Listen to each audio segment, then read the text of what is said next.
Let's begin with the first question. Hi, Mr. Mark. I'm a journalist and human rights activist from Balochistan. It's a war-torn region in Pakistan under Pakistan's control. Thousands of people have been abducted, disappeared, and tortured and killed by the Pakistani government to counter social and political movements for Balochistan's right, including right to self-government and control over natural resources. I'm also a victim of this bloody crackdown. I lost lots of friends, colleagues, journalists, and family members, and they lost their lives because they were peaceful protests against the central government's policies and foreign investors' exploitations. Despite all that, Barrack Gold signed an agreement with the central government to extract Balochistan's gold and copper without any social license and consent of the local people. And local people protested Recordec agreement, calling it direct violation of our rights. And development of national resources is under provincial government, but the central government pressurized the provincial government overnight to take away entire authorities to decide the recordec, and Jew signed the agreement with the provincial government. Many ministers of the provincial government are allegedly abducting, killing civilian students, human rights activists, including women. One minister, communication minister, recently alleged of detaining an entire family, raping a woman, killing a woman, and throwing acid on her face. And my question is to you, and how do you claim that the agreement you signed is legitimate, brings prosperity to the people of Balochistan, if it is found to be based on abuses of rights and signed by alleged murderer and rapist? And also in December last year, you had held the inference conference, asked the Pakistani government to bring some restrictive law, and Pakistani government did, and bringing a foreign minister law, Protection and Promotion Act in 2022, and that acts don't allow us to go to courts even. There's a case in Balochistan High Court, one of the lawyers submitted, and neither the provincial government, neither central government, neither someone from Barrack Gold went to the court for the following 9 hearings until the Supreme Court declared that's a national security matter. How you explain why it is a national security matter to public the agreement's detail? We still don't know what is in an agreement, who did it, and how it was done. And there's also media blackout. No one is allowed to go there.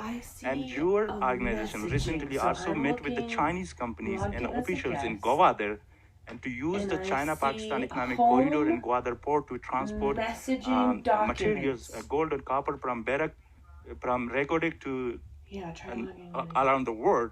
And the same CPEC projects, because of CPECs, they are killing and abduct the security forces, deployed their special extra security forces in thousands, killing and abducting people, including burning down. They burned down my parents' house to stop us if speaking against these injustices.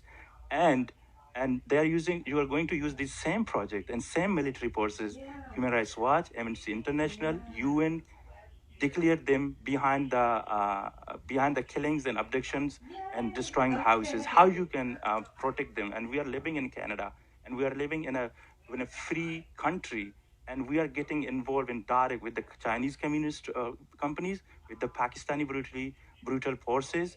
And I think Barrack's going to be responsible similar way as the Pakistani government and military forces. Thank you. So, what's your name? Hello, Latif. So I understand that you are a person seeking asylum in Canada, and so and I think the critical thing here is clearly it's been a long time since you've been back in Pakistan, and you are from Gwadar, and there are a whole lot of things that you don't understand about our project in Pakistan. And so I'll just explain very briefly, not as perhaps as long as your speech, but I'll try and explain it to you. You know, if we carry on stopping the development of the world, which is what everyone wants to do, particularly people like yourself, how does the world change? How do we bring proper, just engagement on behalf of the people of the developing world? So I'll just take you through a little story about Ricardec. First of all, Reko Diq was denied development in 2013. We went through a process of international arbitration, which Barrick won. And it was awarded a $6 billion award. Instead of forcing the award, we went to Mr. Khan, Imran Khan, the opposition today, and suggested to him that there's a better way to do these things for the benefit of all people in both Balochistan and Pakistan. And he agreed.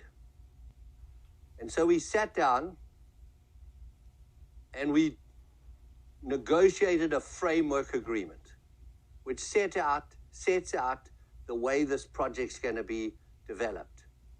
And one of the things we insisted was that the Balochistan province gets 25% of the project, one of the biggest undeveloped copper gold projects in the world. And it's financed.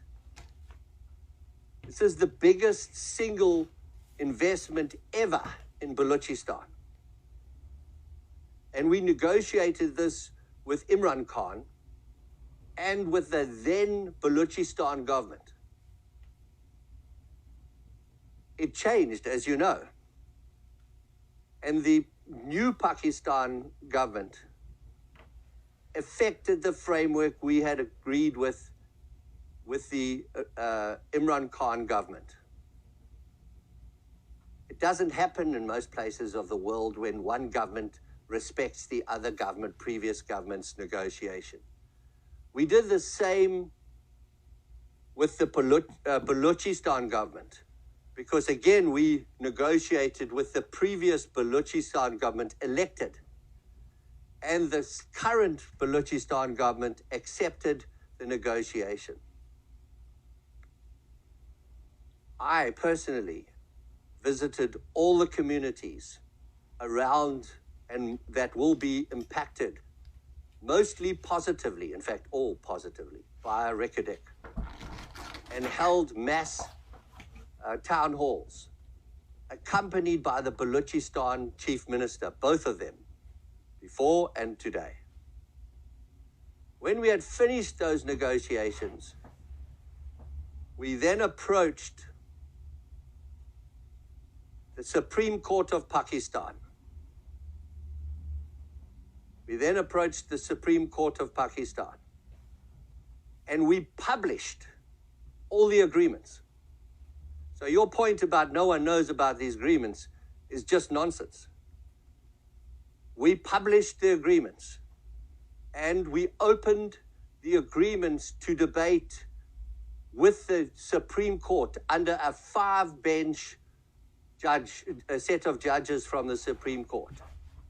And they decided on dealing with the questions. They consulted with all interested parties, those in favor and not. And at the end of the day, they judged that this was good for Pakistan. It was good for Balochistan. The judges, not us, not the government, the previous government or the current government.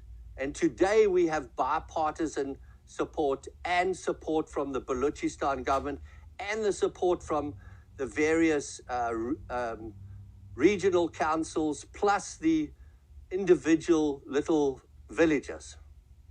You don't know this because you don't come from there. Sir, don't say it.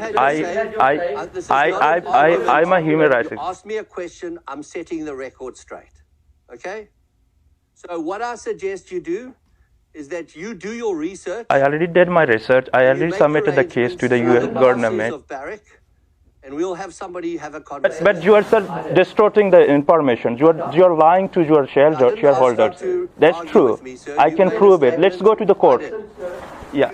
I'm not. That's not true. Listen, do you listen, sir?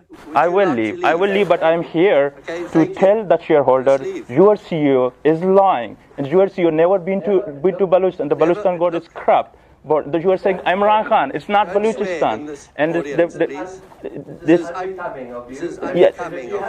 yes, you are killing my people. You are killing. There's water scarcity.